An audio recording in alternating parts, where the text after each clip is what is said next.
Hubble, the iconic telescope that's opened our eyes to the secrets of the universe, expanding our understanding about the fate of galaxies, and introducing us to massive forces we never even knew existed. But Hubble is in danger of being lost. Shuttle astronauts stage a daring rescue. Hubble is fixed and now more powerful than ever, and back with hot new discoveries. This cloud of sapphires might be, present. This is Hubble's amazing universe.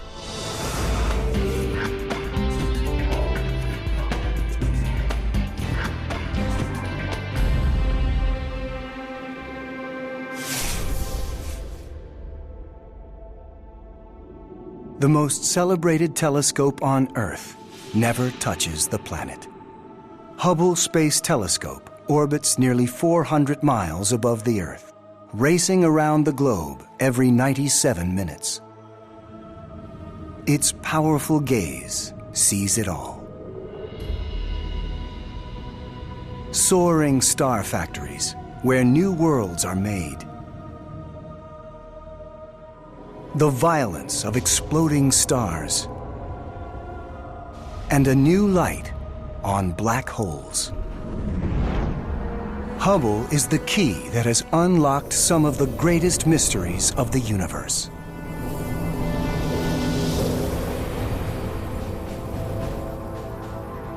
In 2009, after nearly 2 decades, the telescope is in danger of being lost. Instruments have broken down, and worst of all, the 12-ton telescope, as big as a school bus, is falling back to Earth. Liftoff of Space Shuttle flight. Shuttle astronauts make one last servicing call. Rescuing Hubble is a perilous mission, but astronaut John Grunsfeld is ready. Going to Hubble is a calculated risk. Spaceflight is risky by any means. So in the scheme of things, this is something that I've determined, and on behalf of my family, that it's worth risking my life for.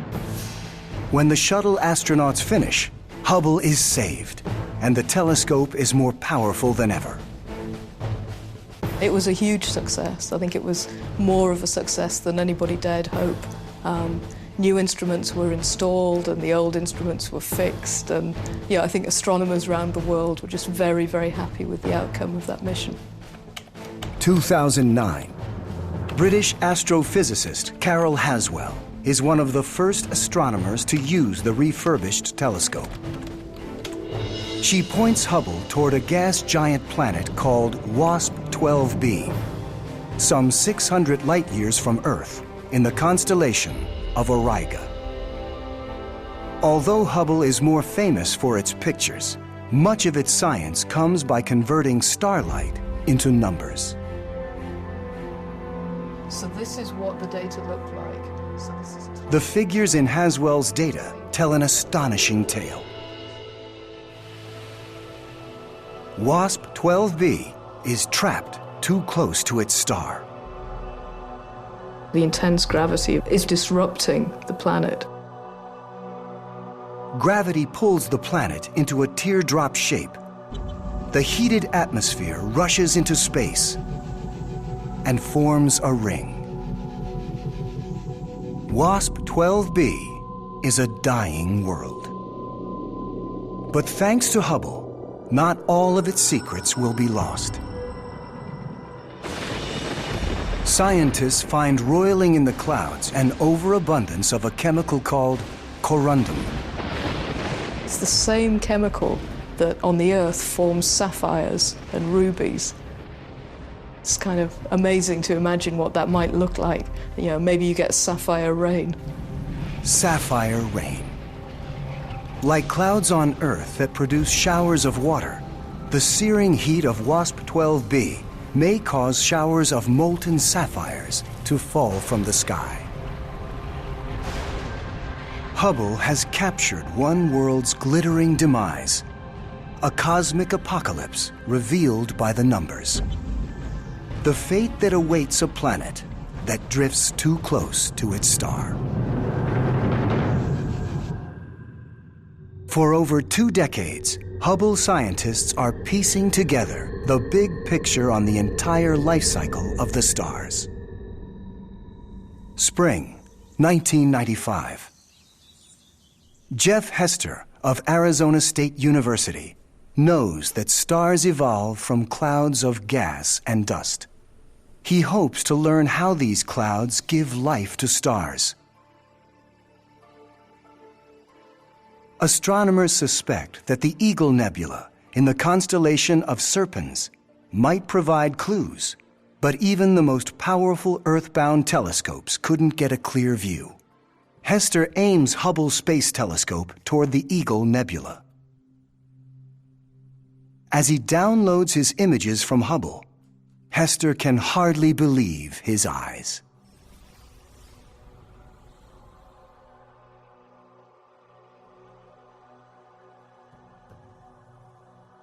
This is Hubble's first picture of the Eagle Nebula, some 6,500 light-years away. It shows 3 gigantic pillars made of gas and dust. The tower on the left is about 4 light-years tall. What gives them their shape is the fact that fairly nearby there are some very, very massive, very luminous, very hot stars that are dumping out huge amounts of ultraviolet radiation. And it's sculpting the surroundings.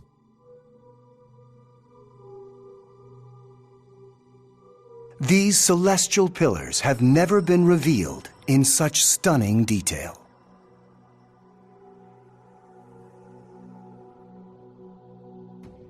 For the first time, scientists see that each pillar is dotted with small clumps of gas.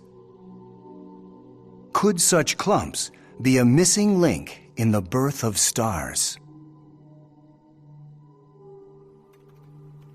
Hester calls the clumps evaporating gaseous globules, eggs for short.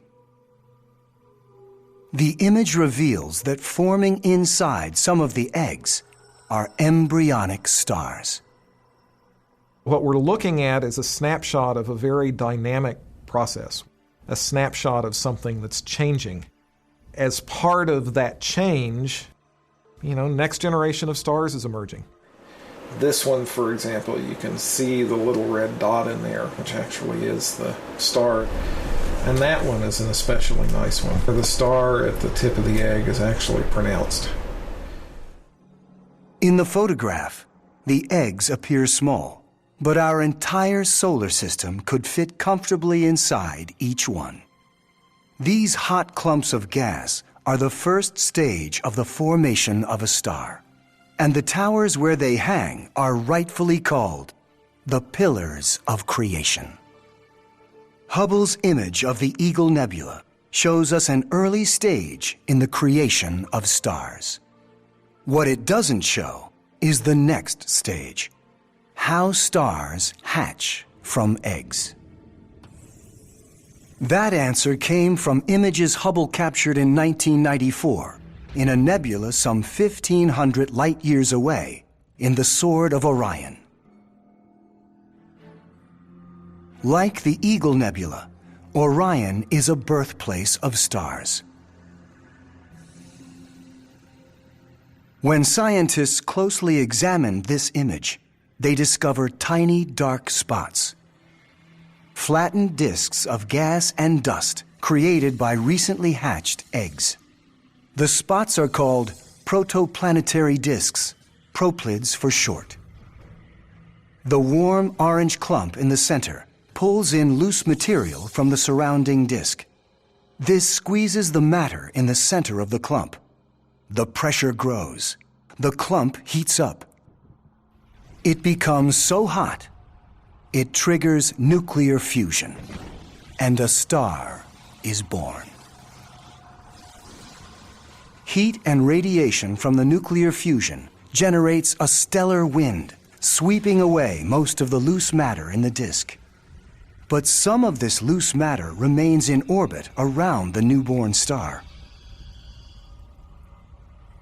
Over time, the debris gathers into more knots and clumps, growing and evolving into a planet. It really is the case that if you could go back 4.5 billion years ago and look at the formation of the sun and the solar system, that it would be that kind of an environment that you would find us in. Hubble shows us the genesis of a new solar system and answers an age-old question of how our own star, the sun, and our Earth came into existence.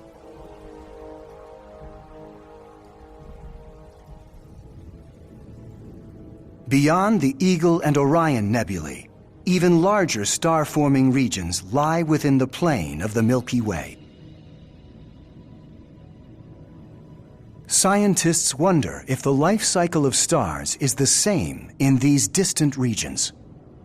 In March 2005, Hubble began relaying images of a new target.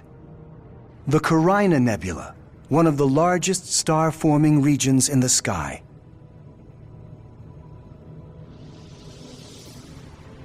But the raw data sent by Hubble looks nothing like this. Creating images that help scientists unlock the mysteries with this data falls to imaging expert Zsolt LeVay. Picture data comes in from Hubble in black and white. LeVay assigns colors to these images according to the chemical elements detected by Hubble's instruments. Blue shows oxygen.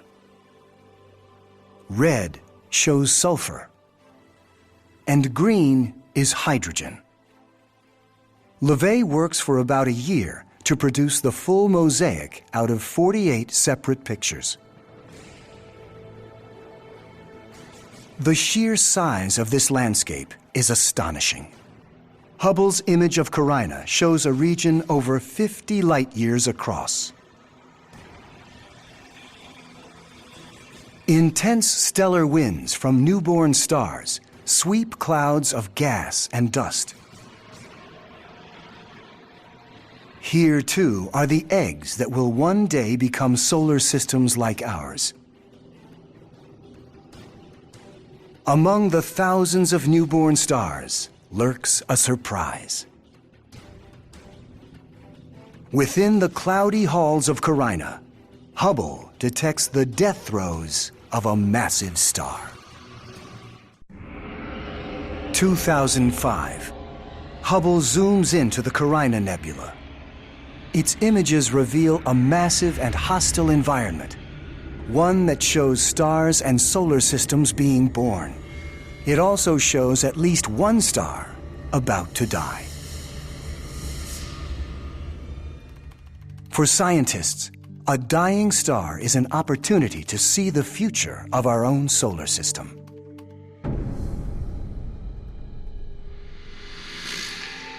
What these Hubble images show are shells of gas that serve as tombstones. Their quiet beauty is deceptive. These walls of color are the outer layers of a star much like our sun.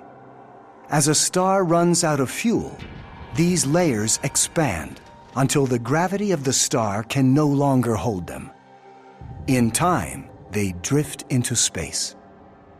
In 2004, Hubble captures an image that gives us a glimpse of our eventual demise. The Helix Nebula.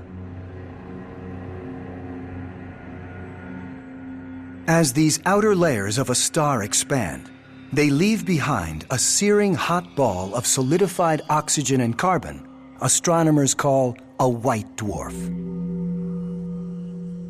Someday, the same thing will happen to our own sun. The sun will run out of fuel, and that will cause it to expand into a giant red star.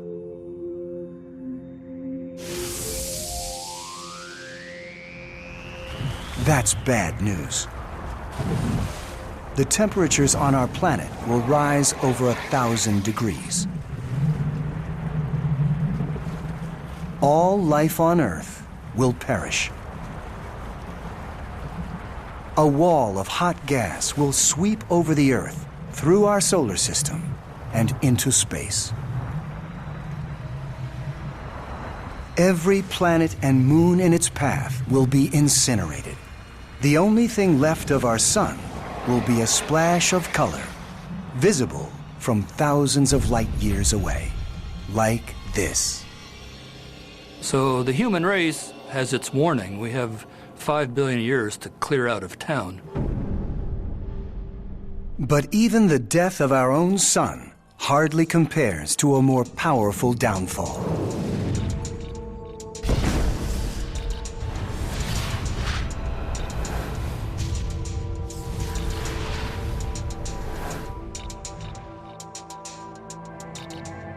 Some stars are over 100 times more massive than our sun.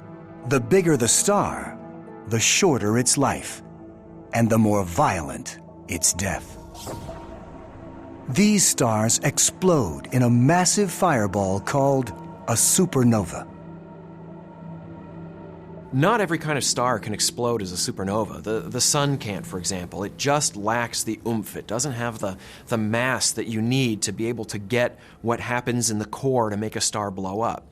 There are a handful of stars in the galaxy that are definitely capable of doing this.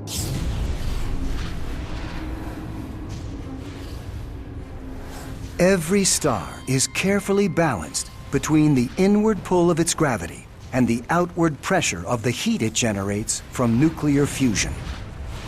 When it runs out of fuel, the pressure needed for balance is gone. Gravity now reigns supreme. The star caves in and explodes. The full fury of a supernova destroys the star and everything around it. One such giant star has already exploded in our own galaxy. Hubble Space Telescope recorded the aftermath.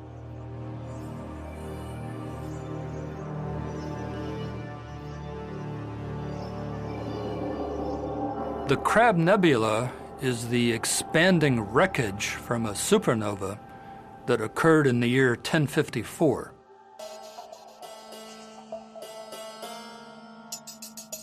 The explosion of the supernova was recorded by Chinese astronomers, so we know exactly when the explosion was.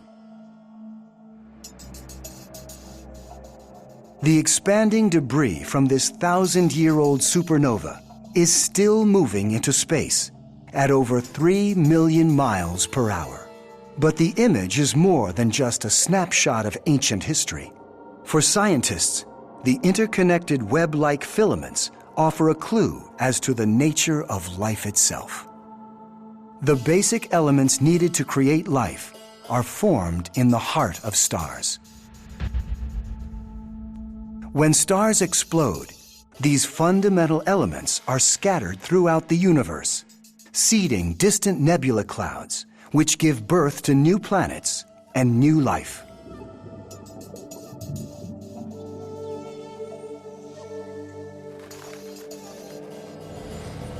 The hemoglobin in your blood, when you bleed and it's red, that red color is due to oxygen, and it's due to iron that is in your blood that was created in a supernova.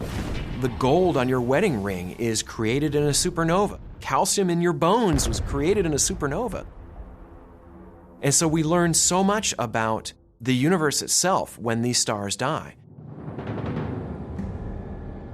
Hubble is giving scientists the ultimate learning experience by monitoring one particular star, Eta Carina, back in the Carina Nebula.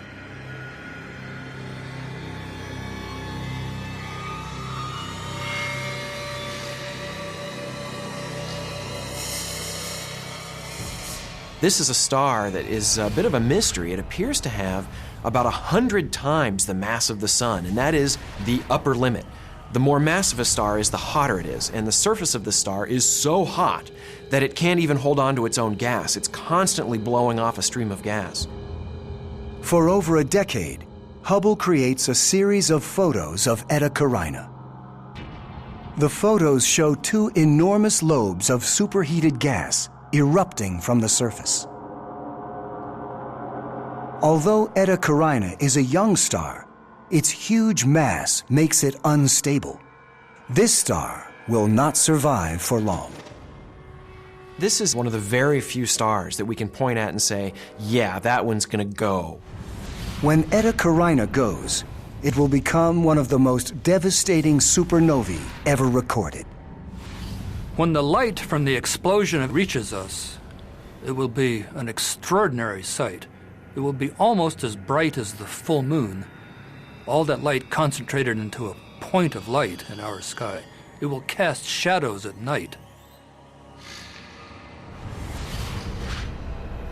The fireworks will begin when the star runs out of fuel. The gigantic star will destroy itself in just a few seconds.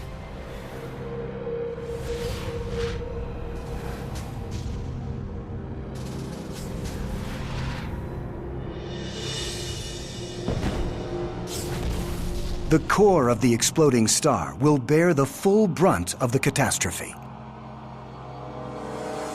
When that happens, it will leave behind the one outer space phenomenon that has long captured the imagination of stargazers: a black hole. The mysterious black hole is the product of the violent and powerful explosion of a supernova, at least in theory. Before Hubble, there was no conclusive proof that black holes existed at all. The modern concept of a black hole comes from Einstein's theory of general relativity. If you take matter and you make it massive enough, dense enough, the gravity will be so strong that you'll create a region of space that light can't get out of. It truly does make a hole in space. You can get into it, you can't get out of it. It's sort of like a cosmic lobster trap.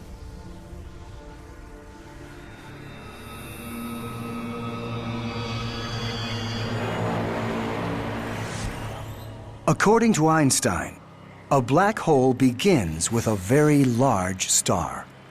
It must be at least 4 times bigger than our sun. A black hole is a simple thing. It is a hunk of matter which somehow has gotten so small that the gravitational field right around it is so strong that light cannot escape from it. So even if it tried to emit radiation, the photons would fall back. They would be sucked back by the gravity of the black hole, and it would look invisible.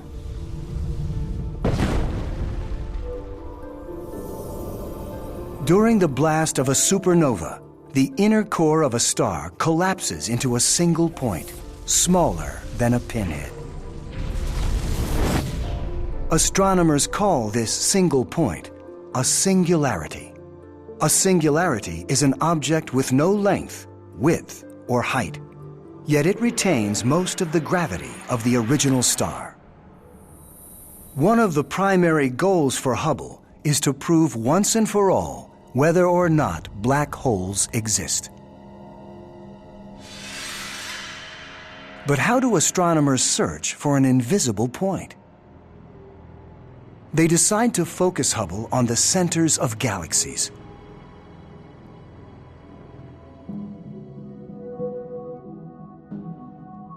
What they find are stars zooming around at very high speeds. This is not how stars normally behave. Most stars move along at relatively slow speeds. But down in the central hub of galaxies, stars are being thrown around by the gravity of something massive, yet ultra-compact. There can be only one cause for this effect: the fabled black hole. Further evidence of black holes comes from Hubble's images of a mysterious jet some 5,000 light-years long. The jet is piercing the heart of a giant elliptical galaxy called M87. The jet in the galaxy M87 is caused by enormous amounts of gas and dust piling onto the black hole. There's so much material that a traffic jam occurs. The gas and dust back up, forming a disk. Some of this material escapes and creates the jet.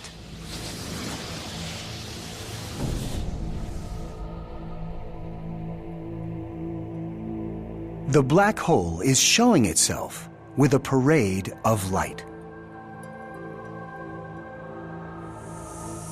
The connection between a galaxy and the black hole at its heart is not yet well understood. But astronomers recognize that black holes play a part in the formation of galaxies.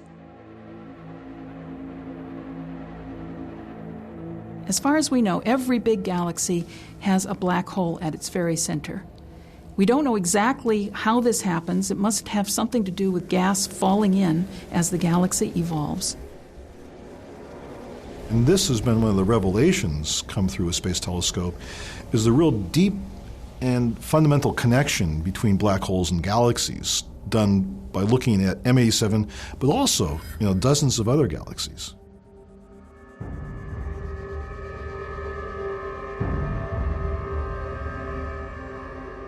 Before Hubble, black holes were merely a concept, an unproven part of astronomical lore. Hubble Space Telescope has changed that forever.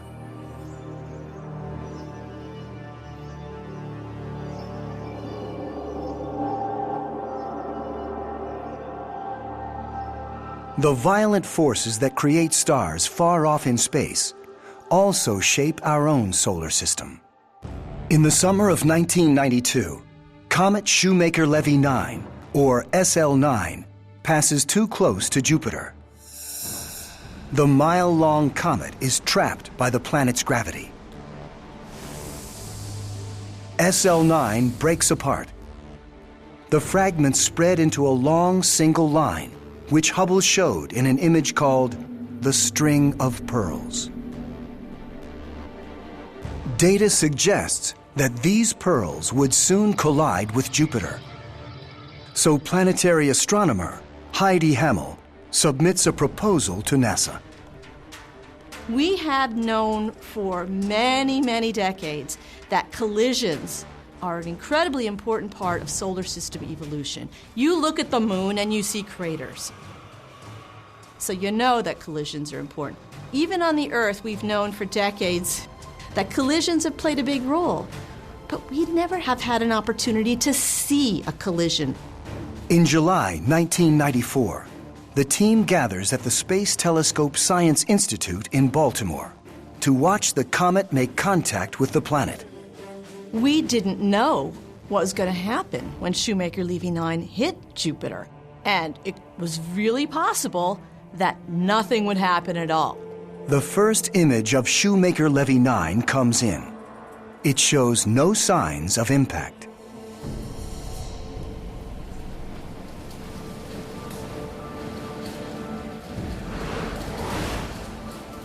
But then, new images come in. So there's a red spot, so you know. Atlas Oh, yeah, that's it. my God. That's it. Look at that. Look at The planet had rotated enough that the impact site was visible on the disk, and it was huge. The team is watching the comet hit the planet in real time. This is cosmic history in action. The press is standing by in an auditorium above. And at the same time, on the screen of the press conference, Gene Shoemaker was saying, if we should see these things at all. And we were downstairs going, woo, look at this, amazing. And we go, we have to show this. You can't let him sit up there saying we don't know. We know. And I think we may have some up-to-date information from Heidi Hamill. I have a raw laser printer output. This is as raw as it gets. We can actually see the impact site itself. For an entire week, Hubble captures images of Shoemaker-Levy 9 as it mercilessly hammers Jupiter.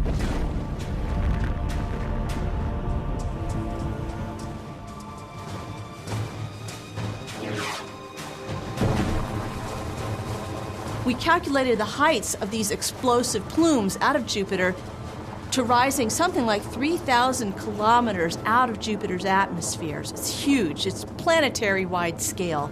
What there was left was clouds that had been seriously disturbed over thousands and thousands of miles, seriously disturbed up to temperatures of tens of thousands of degrees.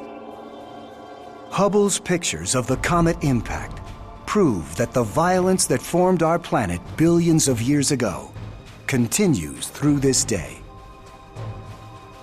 In 2009, Hubble scientists have an epilogue to Shoemaker-Levy 9.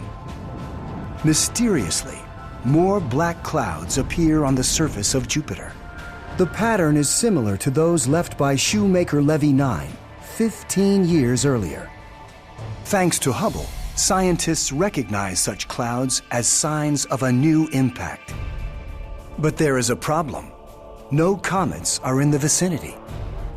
They conclude a large, uncharted asteroid is trapped by Jupiter's gravity. The asteroid crashes on the night side of the planet. The clouds from the impact remind astronomers of the dangers that still lurk in our solar system. But when they turn Hubble toward an empty patch of distant sky, what they find will rock the scientific community. In the winter of 1995, a series of commands are sent to Hubble's onboard computer that point the telescope toward the constellation of Ursa Majoris at what is apparently an empty part of the sky. Hubble's powerful gaze locks onto this single region of space for 10 consecutive days, creating a series of exposures that would be known as the Hubble Deep Field. The Hubble Deep Field was a pretty astonishing idea. Take a telescope out in space and point it at one part of the sky and let it sit. Just take an exposure, and then take another one, and another one, and another one, and then add them all up. And what do you see when you do this? And you see galaxies. Thousands and thousands of galaxies. A crowded, dense field that looks like you're taking a picture of fireflies out in a field at night. And yet this is an empty patch of sky. Every smudge of light in this Hubble picture is a galaxy containing billions of stars. These galaxies are captured at various stages of evolution.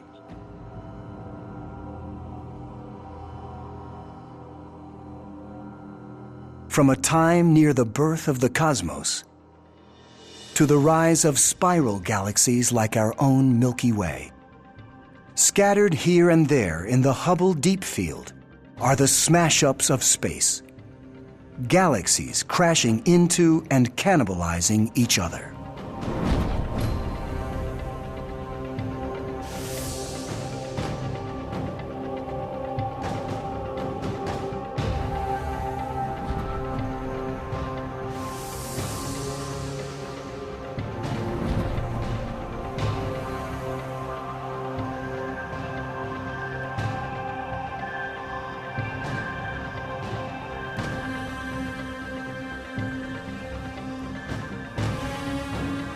We estimate that there are hundreds of billions of galaxies in the universe. But it's only until you see that Hubble Deep Field and you understand that you're seeing a tiny little patch of sky. And yet it is filled to the brim with galaxies. And that's telling you that this universe is an astonishing and crowded and wonderful place. The entire history of growth and change in galaxies is written in this single image of the Hubble Deep Field.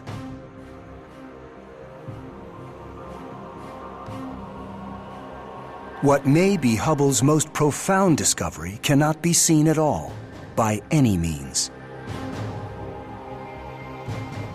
Something with so much power, it holds the entire universe together.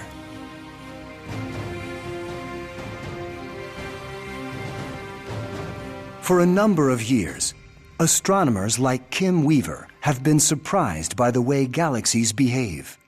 Our observations of things we could see, like galaxies, weren't making a lot of sense to us. For example, how a galaxy rotates. The arms of spiral galaxies seem to move faster than the laws of physics would allow. Astronomers spotted other oddities as well.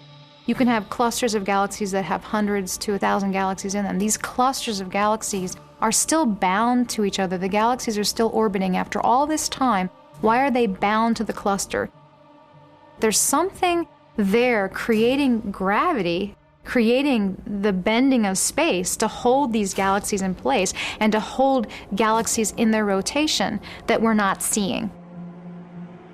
Astronomers hypothesize that galaxies are surrounded by a halo of unknown forms of matter. This matter acts like a glue that holds the universe together. They call it dark matter. Though we can't see dark matter, one astronomer has discovered a way to find it. We took the Hubble Space Telescope and over 2 years slowly pieced together a mosaic of 600 images, tiled together a large patch of sky in which we could see about 2 million faint galaxies. And this was the Hubble Space Telescope Cosmos survey. It's the largest ever survey taken from space. The survey reveals that stars and galaxies are born from ordinary matter, trapped by gravity inside clouds of dark matter. This 3D plot of dark matter clouds, charted by Hubble for the first time in history, shows how dark matter forms the very structure of our universe.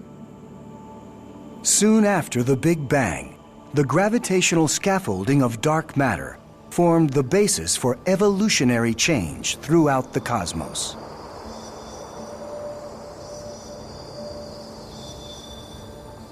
And we, in fact, owe our entire existence to this scaffolding that's set up of dark matter in the early universe. As important as it is to our very existence, astronomers so far have no idea what dark matter is.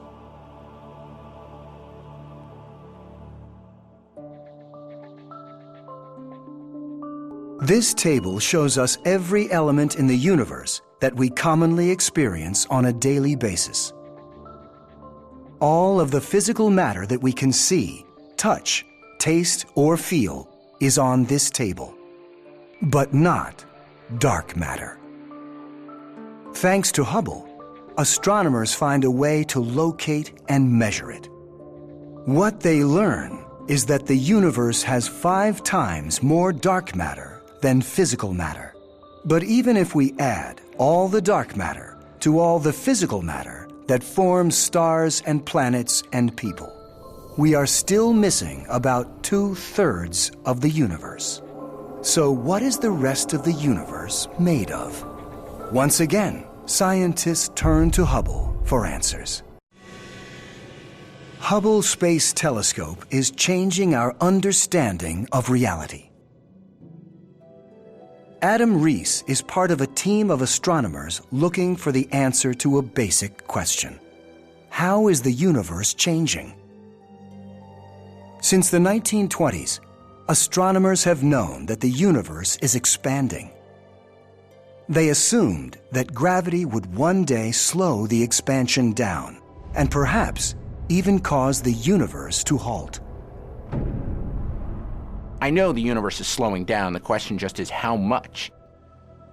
The answer to this question would settle the debate about the age and fate of the universe, and it becomes a race. There were 2 teams that didn't much like each other. They were trying to measure the rate at which the universe has been expanding at different times in the past and compare it with the rate at which it's expanding now.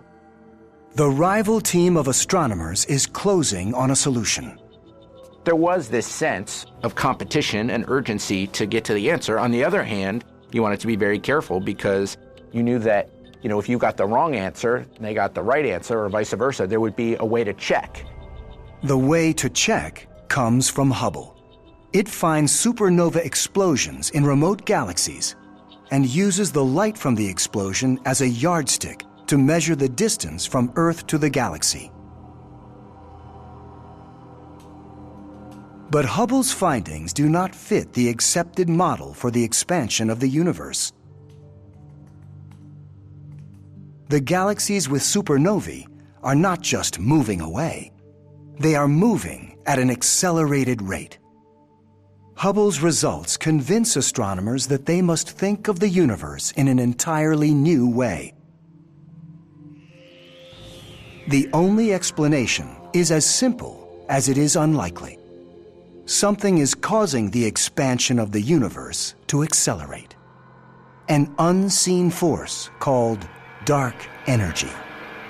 Dark energy is another manifestation of a familiar force. So gravity is a familiar force, but we've never seen it act this way before. You know, if you had a friend who was sort of Jekyll and Hyde and you had never seen his Mr. Hyde personality, we've seen the Mr. Hyde of gravity, and it's called dark energy.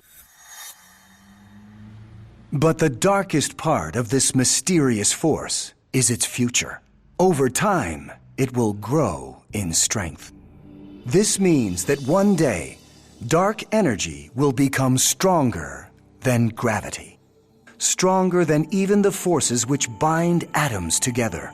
Every bound thing becomes unbound, including eventually at the most subatomic level. Our universe, it seems, is living on borrowed time. The universe will one day end in a cosmic apocalypse scientists call the Big Rip.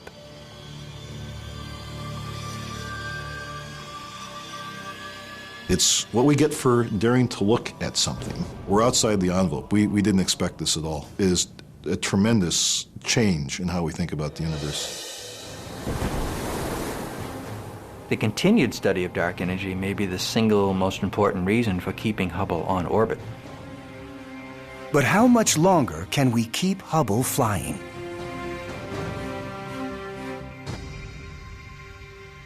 After nearly 20 years of operation, Hubble receives its last service call in 2009. Data from the refurbished telescope continues to yield new insights, like planets being eaten by their star, and discoveries about dark energy and dark matter. Eventually, the mission will end. On the day that happens, the telescope will receive one last command to shut down and return to Earth.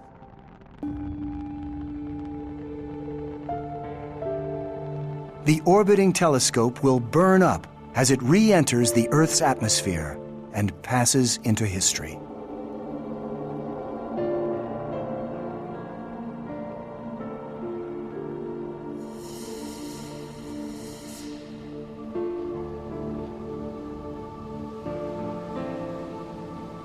Controllers want to make sure that the enormous telescope falls into the Pacific.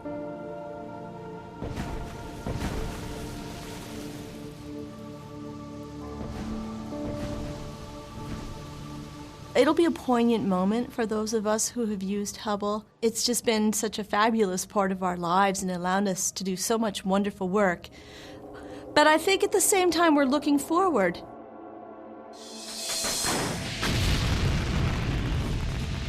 The next generation of space telescope is called the James Webb Space Telescope and is scheduled for launch in 2014. The Webb telescope will go beyond Hubble, literally. It will be placed beyond the Moon, poised in delicate balance among the gravitational pulls of the Earth, Moon, and Sun. James Webb Space Telescope that's coming along after Hubble has some hope of actually directly imaging a planet around another star. Someday we hope to not only find Earth-like planets, but to detect their atmospheres and see if there are signatures of life. This is not science fiction. This is not fantasy. We are on a fast track. James Webb will take science beyond Hubble's range, but Hubble will always be the first space telescope, and the first telescope for every man. Scientists use it, but the public have more access to the pictures that were brought down from this telescope than ever before. And so it revolutionized astronomy as far as the public was concerned. If you wake up somebody out of bed, a random citizen in this country, and say, name a telescope, they're going to name Hubble. Hubble is about discovery. Hubble is about what's new. Going into the future, I hope that we find some way to maintain that capability, because the instant it goes away, we're blind.